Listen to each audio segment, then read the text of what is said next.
Dari panas terik hingga hujan, air terus berputar di alam. Hal ini yang kita kenal sebagai siklus hidrologi. Sebelum kita membahas lebih lanjut mengenai siklus hidrologi, kita harus tahu terlebih dahulu apa itu hidrologi. Hidrologi adalah ilmu yang mempelajari mengenai kejadian dan pergerakan air di atas atau di bawah permukaan bumi. Nah, kalau siklus hidrologi itu adalah proses pertukaran air secara terus-menerus dari permukaan bumi ke atmosfer atau sebaliknya karena pengaruh radiasi matahari atau panas matahari. Semuanya dimulai dengan langit yang murung. Ketika kondisi atmosfer tepat, uap air berkumpul bersama-sama membentuk awan. Ketika awan menjadi terlalu berat, tetesan air jatuh ke bumi dalam bentuk hujan, salju, atau embun buku. Ini adalah tahap pertama dalam siklus hidrologi yang disebut persipitasi.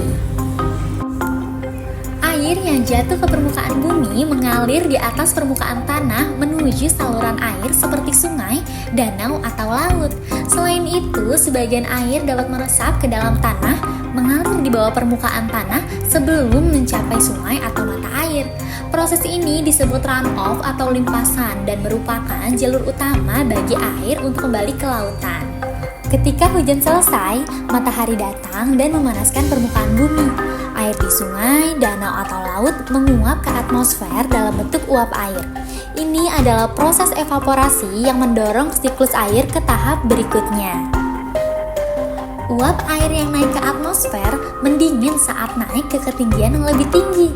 Ketika uap air mendingin, molekulnya mulai berkumpul bersama, membentuk tetesan air kecil yang mengapung di udara. Ini adalah proses kondensasi yang menghasilkan awan yang kita lihat di langit. Tanaman juga berperan penting dalam siklus hidrologi. Mereka menyerap air dari tanah melalui akar mereka. Sebagian air ini kemudian disalurkan melalui tumbuhan ke daunnya dan dilepaskan ke atmosfer sebagai uap air. Proses ini disebut transpirasi. Gabungan penguapan air dari permukaan tanah yang disebut evaporasi dan transpirasi dari tanaman membentuk proses yang disebut evapotranspirasi. Ini adalah cara penting di mana air kembali ke atmosfer membentuk siklus hidrologi yang berkelanjutan. Air yang jatuh ke permukaan disaring ke lapisan dalam tanah berdasarkan struktur dan sifatnya. Pasir, kerikil, dan material yang lebih kasar lebih banyak mengalami infiltrasi dibandingkan partikel tanah yang lebih halus seperti tanah liat dan endapan lumpur yang justru infiltrasinya lebih sedikit. Infiltrasi berbanding terbalik dengan limpasan. Di dalam tanah, semakin sedikit infiltrasi, maka limpasan akan semakin banyak. Demikian juga, lebih banyak infiltrasi menghasilkan lebih sedikit limpasan. Contoh, jalan aspal mempunyai limpasan air lebih banyak dibandingkan jalanan bertanah. Air juga dapat terakumulasi di tempat-tempat yang lebih rendah di permukaan tanah, seperti kolam atau genangan air.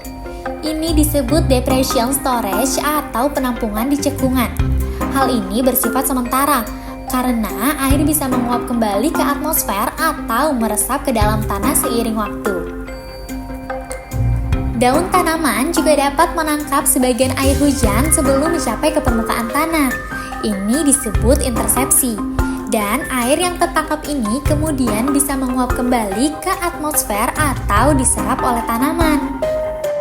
Dengan siklus hidrologi yang kompleks ini, kita melihat betapa pentingnya setiap tetes air dalam menjaga keseimbangan alam.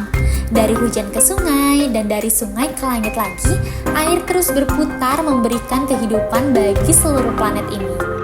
Dengan adanya video ini, diharapkan teman-teman dapat memahami dengan mudah mengenai siklus hidrologi. Kita dapat lebih menghargai betapa berharganya air bagi kehidupan di bumi ini dan mengambil langkah-langkah untuk menjaga keberlanjutan siklus ini. Terima kasih.